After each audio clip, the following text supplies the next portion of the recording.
ஐரோப்பிய நாடுகளில் ஒன்றான ஹங்கேரியின் புதிய பிரதமராக அண்மையில் தேர்வு செய்யப்பட்ட 45 வயது பீட்டர் மாக்கயார் இஸ்ரேல் பிரதமர் நெதன்யாகுவை கைது செய்ய வேண்டும் என்று வெளிப்படையாக பேசி உலக நாடுகளை அதிர வைத்துள்ளார். இதுகுறித்து அவர் சர்வதேச நீதிமன்றத்தால் பிடிவாரண்ட் பிறப்பிக்கப்பட்ட எவரேனும் ஹங்கேரி மண்ணிற்குள் நுழைந்தால் அவர்கள் நிச்சயமாக கைது செய்யப்படுவார்கள் என்று திட்டவட்டமாக தெரிவித்துள்ளார்.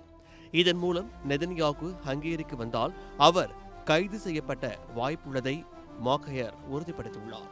16 ஆண்டு கால விக்டர் ஓர்பனின் ஆட்சிக்கு பிறகு ஹங்கேரியின் வெளியுறவு கொள்கையில் ஏற்பட்டுள்ள இந்த மிகப்பெரிய மாற்றம் ஐரோப்பிய அரசியலில் பெரும் அதிர்வலைகளை உருவாக்கியுள்ளது.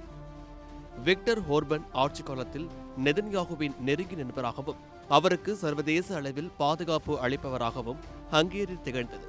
ஆனால் மாக்கயாரின் வெற்றி இந்த சூழலை முற்றிலுமாக மாற்றியுள்ளது.